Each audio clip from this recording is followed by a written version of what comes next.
Hey, I would like to talk about how we can prepare well for the speaking exam in Telc B1. A lot of students and a lot of examinees are worried about the oral exam or the Mundlische Prüfung for B1.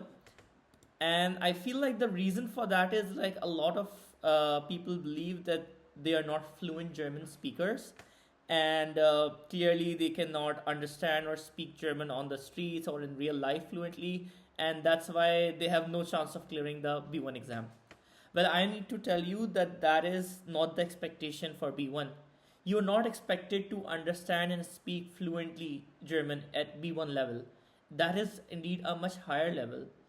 This is basically beginner fluency. So at B1 level, you should be able to just talk about basic stuffs, a few stuff that like about daily life, about planning an event, about introducing yourself, about like agreeing or disagreeing on the topic. So like the first thing that I want all of you to clear from your mind is that you don't need to be like some super fluent expert in German to pass the B1 exam.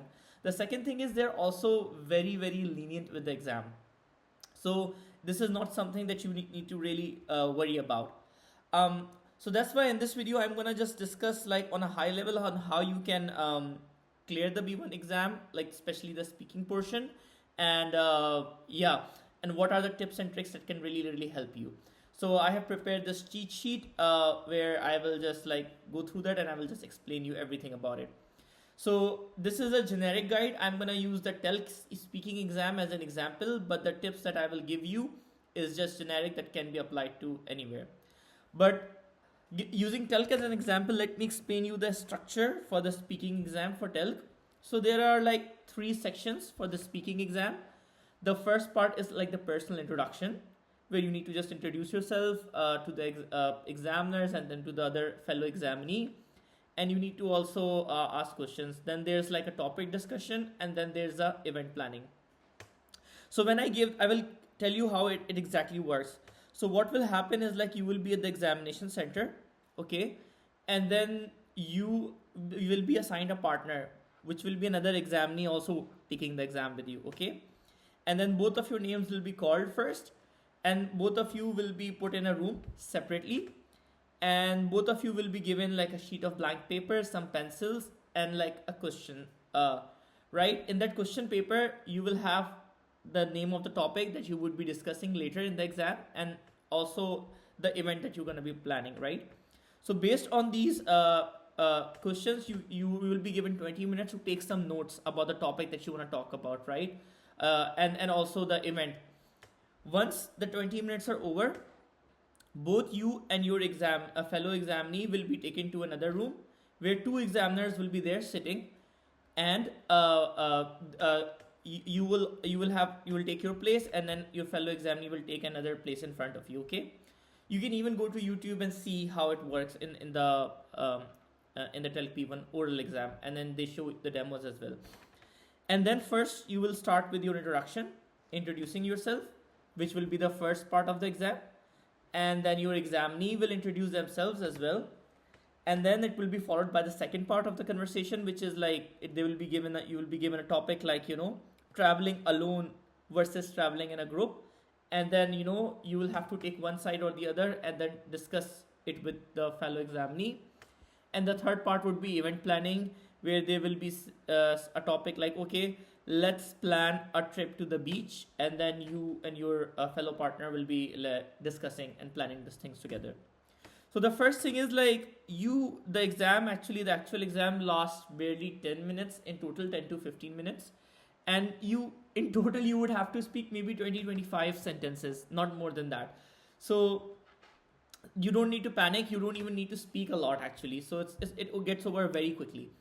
The other thing is like, keep your nerves calm, don't panic, speak slowly, and even you can use simpler words as long as you don't make any basic beginner A1 level mistakes, right? You really should be fine. So don't panic. That's the first question, okay? um the exam is worth 75 points, and then you need at least 45 points in Telc to pass the exam, okay? So because there are three sections, right? the personal introduction, the topic discussion, and event planning, you can actually pre-prepare for all of these parts. So for personal introduction, right, you can actually use this cheat sheet, for example, and then just learn like a bunch of 10, 15 sentences about yourself. Even 10, 15 are a lot. Actually, you just really need to learn 5 sentences. So I have provided quite a bit, but you really need to learn 5 sentences about yourself. What's your name? Where do you work? What are your hobbies? If you're married, if you have kids, what do you like? What's your favorite food? Stuff like that. Also, make sure not only learn your own introduction, also learn a few questions that you can ask your fellow examiners. So it needs to be a two-way conversation. It shouldn't be a monologue, right? So also you can, so for example, you can just prepare this introduction for yourself, like, okay, guten Tag, mein Name ist Anna Müller, ich bin 28 Jahre alt, ich komme aus Köln, zurzeit wohne ich in Berlin. For example, all of these things you can just like learn basically, and then you can just say it. So the first part of the exam is just like you already get full marks in this, okay? So because it's easy. Similarly, you can just ask your fellow examiner, like examinee, woher kommst du, ya woher kommen Sie? It depends if you wanna be formal or informal. If the idea is like if your fellow examiner is like speak using the informal, like he or she is using do, then you can also use do. Otherwise, just use formal as Z. That's also fine. Just be consistent whatever you're using. But for the examiner, if you're addressing the examiners, the two examiners who are evaluating you, always be formal to them. Don't use do for them. It would sound disrespectful, and you might also lose some marks. So yeah, just use formal for the examiner. Or if you just want to be safe, just use formal for everyone. Okay. So this is the first part of the exam, and like I would say, just go through this like list and just learn, like prepare 5-10 sentences for yourself, and then just learn them by heart. Open a mirror, talk to yourself in the mirror, and interview yourself, and then practice this personal introduction, and then you will already be good to go. Okay. The second part is about discussing a topic. So let's say they will be you and your fellow examinee will be given this topic, like whether traveling alone is better or whether traveling in a big group. Or they could be, for me, what I got was, I think, whether it's better to live in a big city or in a small town, right? And then you have to basically discuss whether you agree with it, whether you disagree with it, what are your key points, right? So even for this part of the exam, right, you can actually learn certain sentence structures that you can just reuse. For example, let's say your fellow examiner says, living in a big city is better because of there are more opportunities. So they can say something like that, eine große Stadt hat viele Möglichkeiten, yeah. And then you can just agree with that. So you can say, ich stimme dem zu, right? So you can just learn this sentence, I agree with that, right? Ja, ich stimme dem zu, right? Or if you wanna disagree with that, you can just say, ich bin nicht sicher, I'm not sure, right? Or you can say, meiner Meinung nach, like meiner Meinung nach, in my opinion, and then whatever you wanna say, right? So even for this, for the topic discussion, right, you can learn these 5-6 sentence structures, right, that you can just like use and show off your opinion. So you can say, ich bin ganz ihrer Meinung, I fully agree with you. Or you can say, ich bin nicht sicher, ob ich zustimme. So I'm not sure if I agree, right? That means that. Also, sometimes what happens is like your fellow examinee, right, that you're partnering with, they are not that good, or maybe their accent is not super clear or how they're speaking, right? In those cases, you can very politely say, können Sie bitte nochmal sprechen? Can you please speak again? Noch einmal bitte, or one more time please. And then you can just ask that, or you can even be more formal. I have included this as well. Könnten Sie das bitte wiederholen? Can you please repeat that, right? Or ich verstehe nicht ganz, I don't fully understand. Okay. And then like you can even ask questions like, darf ich fragen, warum machst du in einer großen Stadt leben, right? So for example, this is like also a really nice sentence structure.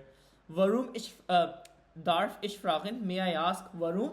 May I ask why? And then blah blah blah. So for example, in my case, I could have asked my fellow examiner, Darf ich fragen? May I ask warum Sie lieber eine große Stadt? So like, why do you like a big city, right? So things like that basically. So if you prepare these sentence structures right, and then if you prepare for a few topics, talk to yourself about those few topics, you will really get the practice to use these sentence structures really really well. And when the exam actually comes, right, it would be very natural for you to actually to go through those sentence structures, and you can get like really good points. Also, you don't need to speak very fast. My problem was that I tend to speak quite fast, and I do that even when I'm speaking German, and I think I lost some points because of that. So speak slowly, speak clearly, so that every like word you say or sentence you say, everyone understands, and also like you don't make mistakes. Okay, so yeah, and most importantly, stay calm. The third part of the event planning is the exam is event planning, where they will be like both of you will be given a event that you need to plan together. For example, in my case, we were supposed to plan an event at the language school, right, for all the students. So this is also very easy to prepare for, because it's an event planning exercise, right? There are like so many common things that you can just learn, right, and then you can just say. So no matter what kind of event you're planning. So for example, one basic thing that you need to ask, right, is like at what time you want to plan the event, right? So you can just say, wie lautet der Zeitplan? What is the schedule of the event, right? Or wann möchten wir anfangen? When we would like to start the event, basically. Like no matter what they do, what topic they go, they can give you a event planning topic where you have to plan like a party at an office, maybe a Christmas party, maybe a trip to the beach, maybe flying to Spain. It could be anything, but like like these sentences are super generic that no matter what comes, you can almost reuse them in almost in any context. Okay, so that's like very very nice.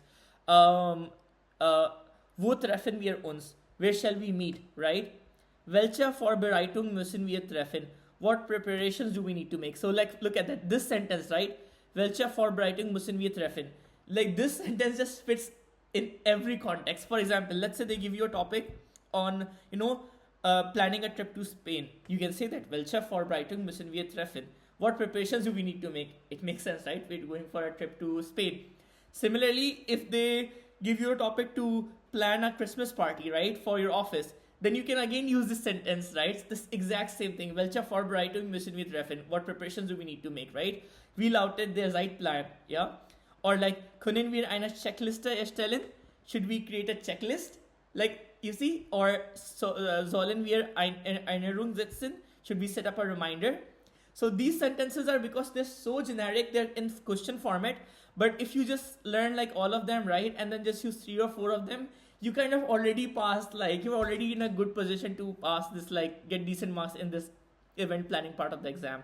So what I'm saying is, because the speaking exam is also structured, right, you really can like just prepare for it really really well and put yourself in a good position, a position of success. And you don't need to worry about, you don't need to panic, and you won't go blank basically if you know all of these sentences, right? And for bonus, I have added even more generic phrases that you can use regardless of what topic you get in the speaking exam. Like again, ich bin damit einverstanden. I agree with that. Das sehe ich anders. I see it differently, right? Meiner Meinung nach ist das sinnvoll. In my opinion, that makes sense, right? Or if you don't understand the examiner, you can say, Entschuldigung, ich habe Sie nicht verstanden. I'm sorry, excuse me, I don't understand you, right? Or sometimes another examinee your fellow examinee might be speaking too fast. Maybe they're like super above your level, right? Maybe they're living in Germany for 20 years and they're just speaking too fast. In that case, you can also say, Könnten Sie langsamer sprechen? Can you please speak a bit more slowly? And then like similarly, like this is such a generic phrase, like das klingt good, that sounds good. Now let's say, for example, you can use this in the event planning as well, right? So if someone says, should we have a event in like on Saturday, you can just say, yeah, das klingt good. And basically these are all the events that you can. So these are all the things that you can do in general. On the day of the exam, there are like just some tips basically that you should use. In the end, by the way, you can just like thank the examiners and examinee, thank everyone, and politely just leave. And then in just a few more tips that I would like to give you is like, you don't have to be like absolutely like truthful, like you don't have to give accurate details about your life. What I mean is like, if let's say you like to play the piano, right, as a hobby, and you don't know what to call piano in German, right, then just you don't have to say that. Like you don't have to say that. You can say, oh, I like Fahrradfahren, like, which is like a easy sentence that which means I like cycling, even though you don't like cycling. But like, if you don't so you don't have to be like super accurate about the details of your life. Just optimize for the fact like that the sentences that you can speak easily, just say those sentences, okay? Obviously, in general, just be friendly and polite. This does help, like, yeah. Perfection isn't required. Again, this is B1 level. You don't need to be perfect. You don't need to be fluent in German. You're not giving C1 or something. You're just giving like a basic B1 exam. And the examiners want you to succeed. They're on your side. They really try to help you, like, if you get stuck sometimes, right? So, like, don't feel like you're, like, being judged, or, like, don't feel tense. Again, sit upright, keep calm, keep your hand loosely folded, right? And, yeah, so I have even also included, like, a list of potential topics that generally come. Again, they don't give super hard topics, right? Like, for the speaking exam. So they won't give, like, oh, discuss the philosophy of Nietzsche, and talk about beyond good and evil, and like what is the flaw, or some deep economic issue, why capitalism and communism. They don't give this kind of hard topics, right? Because you're at B1 level. All the topics that you will get right are like these simple topics, will be about daily routines and habits, hobby, free time, travel, education, climate, environment, social media. So like literally, I have given you the list of topics. If you kind of prepare for these 10 topics that I have given you, right, and then like just figure out a way to how to use these sentences and sentence structures for these topics, right, and just rehearse a bit with yourself in front of a mirror, trust me, you will be in such a good position. Like you will get a very good score in the exam. Similarly, for planning an event, like there is very limited room for creativity. So like they're not gonna give you something super complex, like, yeah, so it's gonna be like day-to-day planning a party, going out for a movie, something like that, going to Spain for a trip, farewell party, that sort of stuff. So again, these are all of the topics that you get are very related to daily life, day-to-day work. So if you are kind of good at that, like, don't worry about that, you will easily pass the exam. I think this video took kind of longer, but like I really wanted to explain, like, especially the speaking part, right? Because I feel a lot of students are nervous about that. So I really hope it helps you. This video helps you, and it eases you and it comforts you, most importantly. Because really the worst thing you can do in a speaking exam is panic. If you just don't panic and stay calm, you will do fine, right? Because when you panic, you can go blank, and that's really bad. So yeah, and I hope this video really helped you. If there are any other specific topics or that you would like me to cover, feel free to please mention it in the comments. I will also, you can find the link to this cheat sheet. You can access it from germanprep.com, and like even if you don't want to sign up for German Prep, that's fine. You can always watch these YouTube videos for free. So yeah, until next time, thank you so much, and if you like the video, please subscribe.